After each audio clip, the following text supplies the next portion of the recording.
गर्मियों का मौसम था। इस बार गर्मियाँ कुछ ज्यादा ही हैं, क्योंकि बिना नए पौधे लगाए जो पेड़ पौधे थे उन्हें भी काटने के कारण नदियाँ, तालाब सब सूख गए।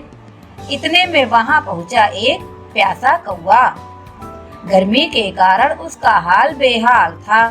कौवे ने सोचा, आहा, थोड़ा पानी मिल जाए तो अच्छा होगा। उड़ते उड़ते कौवे ने तालाब, नदियाँ सब तलाश किया। गर्मी के कारण सब सूख चुके थे। कौवे की प्यास और भी बढ़ने लगी। कौवे ने कहा, हे भगवान, कहीं से भी एक घूंट पानी पिला दे। कहते हुए अपनी खोज जारी रखा। इतने में उसको एक कुआं नजर आया। कुआं को देखकर कौवे ने कहा, भगवान की कृपा है, मुझे कुआं नजर आया। हा हा। जैसे ही कौवा ने कुएं में देखा तो कुआं बिना पानी सूखा पड़ा है। ओ हे भगवान। कहते हुए ये कौवा वहाँ से उड़ गया। उड़ते उड़ते उसकी नजर एक घर के पास रखे हुए मटके पर गई। जैसे ही उसने मटके के अंदर देखा तो बहुत निराश हुआ और कहा कि हे भगवान, पानी तो दिया लेकिन इतना कम कि मैं पी ही नहीं सकता हूँ, क्योंकि पानी बहुत नीचे है। वह बहुत निराश हुआ। इतने में उसकी नजर पास पड़े हुए छोटे छोटे कंकड़ पर पड़ी। उसको एक विचार आया। वो एक एक करके कंकड़ को मटके में डालने लगा। धीरे धीरे पानी ऊपर आने लगा। कौवे ने पानी पीकर अपनी प्यास बुझाई और कहा, हे भगवान, शुक्रिया। तो बच्चों, इस कहानी से हमें सीख मिलती है, कितनी भी मुश्किल आए और अगर मेहनत, सूझबूझ, बुद्धिमानी से कार्य किया जाए तो सफलता अवश्य मिलेगी। एक समय की बात है, एक शेर था जो जंगल पर राज करता था। एक दिन खाने के बाद वह एक पेड़ के नीचे सो गया। एक छोटे से चूहे ने उसे देखा और सोचा कि इसके साथ तो खेलने में मजा आएगा। वह सोते हुए शेर के ऊपर नीचे दौड़ने लगा। वह उसकी पूंछ के ऊपर दौड़ा और पूंछ पर फिसलते हुए नीचे आया। शेर गुस्से में दहाड़ते हुए उठा और उसने अपने बड़े पंजों से चूहे को पकड़ लिया। चूहा बहुत छटपटाया पर भाग न सका। शेर ने उसे खाने के लिए अपने बड़े दांत निकाले।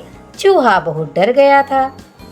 हे महाराज, मैं बहुत डर गया हूँ, प्लीज मुझे मत खाइए। इस बार मुझे माफ कर दीजिए प्लीज। मैं ये कभी नहीं भूलूंगा और शायद एक दिन मैं आपकी मदद कर सकूं। चूहे द्वारा मदद की बात सुनकर शेर हंसने लगा और उसने अपना पंजा खोला और उसे जाने दिया। शुक्रिया महाराज, मैं आपका ये उपकार कभी नहीं भूलूंगा। तुम भाग्यशाली हो मेरे दोस्त, मैंने अभी खाना खाया है। अब जाओ और फिर से कभी भी मेरे साथ पंगा मत लेना, वरना मैं तुम्हें भोजन बना लूंगा। कुछ दिनों बाद शेर जंगल में घूम रहा था। शिकारियों ने शेर को पकड़ने के लिए जाल बिछाया था।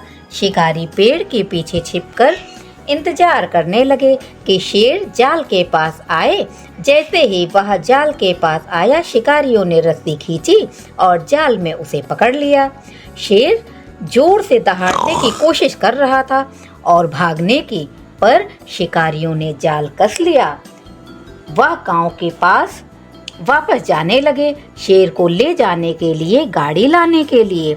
शेर अभी तक जोर से दहाड़ रहा था। चूहे सहित सभी जानवरों ने उसकी दहाड़ सुनी। राजा मुश्किल में है, मुझे मदद करनी होगी। जल्द ही वह शेर के पास पहुंच गया। घबराइए मत महाराज, मैं आपको मुक्त कराऊंगा। वह जाल के ऊपर चढ़ गया और अपने तेज दांतों से रस्सी को कुतरने लगा। आखिर में उसने शेर को जाल से छुड़ा लिया। शेर को पता चला कि एक छोटा सा चूहा भी बहुत मदद कर सकता है। धन्यवाद चूहे, मैं कभी भी तुम्हें तंग नहीं करूँगा। तुम खुशी से मेरे जंगल में रहो। तुमने राजा की जान बचाई है, अब तुम इस जंगल के राजकुमार हो, राजकुमार। धन्यवाद महाराज, आपसे जल्द ही मिलते हैं। अरे तुम कहाँ जा रहे हो? क्या तुम मुझ पर खेलना नहीं चाहते और मेरी पूंछ पर फिसलना? चूहा शेर की पीठ पर कूदने लगा और उसकी पूंछ से फिसलने लगा। कुछ देर बाद शिकारी शेर को ले जाने के लिए बड़ी गाड़ी लेकर आए। शेर और चूहे ने उन्हें देखा और उनकी तरफ भागने लगे। भागो भागो भागो। उन्हें देखकर शिकारी डर गए और वह गांव की तरफ भागने लगे। शेर और चूहा हमेशा के लिए दोस्त बन गए। तो बच्चों, इस कहानी से हमें सीख मिलती है कि हमें किसी को भी अपने से छोटा नहीं समझना चाहिए, क्योंकि हर किसी के पास अपना हुनर होता है। एक समय की बात है, एक घने जंगल में एक शक्तिशाली शेर रहता था। शेर का नाम था राजा। वह जंगल का सबसे ताकतवर जानवर था और सभी जानवर उससे डरते थे। राजा को हमेशा भूख लगती थी और उसे अपने खाने के लिए एक आसान शिकार चाहिए था। इसी जंगल में एक सरल और निडर गाय रहती थी जिसका नाम था गायत्री। गायत्री हर दिन घास चरने जाती और अपनी खुशी से जीवन जीती। एक दिन राजा ने सोचा, क्यों ना गायत्री को ही अपना भोजन बना लूं। राजा ने गायत्री को अपने पास बुलाया और कहा, गायत्री, तुम बहुत खूबसूरत हो, मैं तुमसे दोस्ती करना चाहता हूँ। गायत्री ने डरते डरते कहा, लेकिन आप तो बहुत ताकतवर हैं, मैं आपसे दोस्ती कैसे कर सकती हूँ? राजा ने कहा, डरो मत, मैं तुम्हें कुछ नहीं करूँगा। गायत्री ने सोचा, शायद वह सच कह रहा है और उसने राजा से दोस्ती कर ली। हर दिन राजा गायत्री के साथ समय बिताने लगा। वह उसे जंगल की कहानियाँ सुनाता और गायत्री राजा की ताकत की तारीफ करती। धीरे धीरे दोनों में गहरी दोस्ती हो गई। एक दिन जंगल में एक बड़ा संकट आ गया। एक शिकारी जंगल में आया और उसने कई जानवरों को पकड़ना शुरू कर दिया। सभी जानवर डर गए और भागने लगे। गायत्री ने सोचा कि अगर राजा को इसकी जानकारी दी जाए तो वह उनकी मदद कर सकता है। गायत्री ने राजा से कहा, हमें सभी जानवरों को बचाना होगा।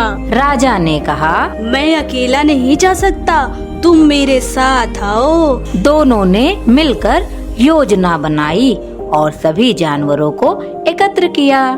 राजा ने सभी जानवरों को एकजुट किया और शिकारी का सामना किया।